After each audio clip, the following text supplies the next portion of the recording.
আসসালামু আলাইকুম ওয়া রাহমাতুল্লাহ। প্রিয় বন্ধুরা, আমরা জীবনে চলার পথে বিভিন্ন বিপদ আপদ ও বালা মুসিবতের মধ্যে পড়ে থাকি।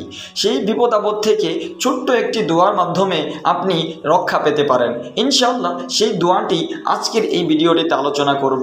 অবশ্যই ছোট্ট ভিডিওটি স্কিপ না করে শেষ পর্যন্ত দেখে যাবেন। প্রিয় বন্ধুরা, আমরা আমাদের জীবনে চলার পথে অনেক বিপদে পড়ে থাকি। আমাদের আত্মীয় স্বজন হতে পারে, বালা মুসিবত হতে পারে, শয়তানের ওয়াসওয়াসা হতে পারে, আপনার যে কোনো বড় বিপদের আশঙ্কা থাকতে পারে।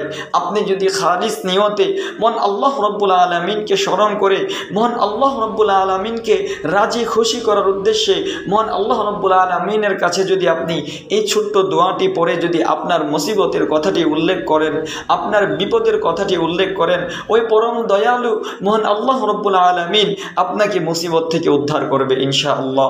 এই দোয়াটি একদমই কার্যকরী দোয়া।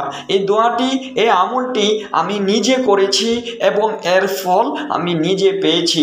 আপনারা যদি সহি মন থেকে, আপনার অন্তরের অন্তরস্থল থেকে মহান আল্লাহ সুবহানাহু ওয়া তাআলাকে ভালোবেসে, আপনার বিপদ বালা মুসিবতকে সামনে রেখে যদি আল্লাহ রাব্বুল আলামিনের কাছে সুন্দরভাবে নামাজের পরে এই দোয়াটি 7 বার পরে মহান আল্লাহ রাব্বুল আলামিনের কাছে দোয়া করবেন, আল্লাহ রাব্বুল আলামিন আপনার সকল বালা মুসিবতকে ইনশাআল্লাহ ধুলোর সাথে মিশিয়ে দিবে। প্রিয় বন্ধুরা, দোয়াটি একদমই ছোট্ট দোয়া।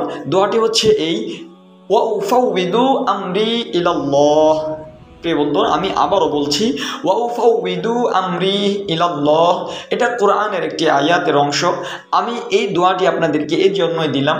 এই দোয়াটি আমি সহ আরও অনেকে আমল করেছে এবং এর ফল পেয়েছে আল্লাহ সুবহানাহু ওয়া তাআলা। এই দোয়াটি পড়ে মহান আল্লাহ সুবহানাহু ওয়া তাআলার কাছে আপনার বিপদ আপদের কথা যদি তুলে ধরেন, মহান আল্লাহ রাব্বুল আলামিন আপনার বিপদ আপদ থেকে মুক্ত করবেন এবং আপনাকে সুস্থ জীবন দান করবেন ইনশাআল্লাহ। সেই ভরসা রাখতে হবে, সেই আশা রাখতে হবে এবং সুস্থ স্বাভাবিক অবস্থায় খালিস নিয়তে আল্লাহ রাব্বুল আলামিনের কাছে এই ছোট্ট দোয়াটি করবেন ইনশাআল্লাহ। সকলেই আপনাদের বালা মুসিবত থেকে আপনারা মুক্ত থাকবেন আশা করি। সকলেই ভালো থাকবেন, সুস্থ থাকবেন, অবশ্যই বেশি বেশি আমল করবেন। আসসালামু আলাইকুম ওয়া রাহমাতুল্লাহি ওয়া বারাকাতুহু।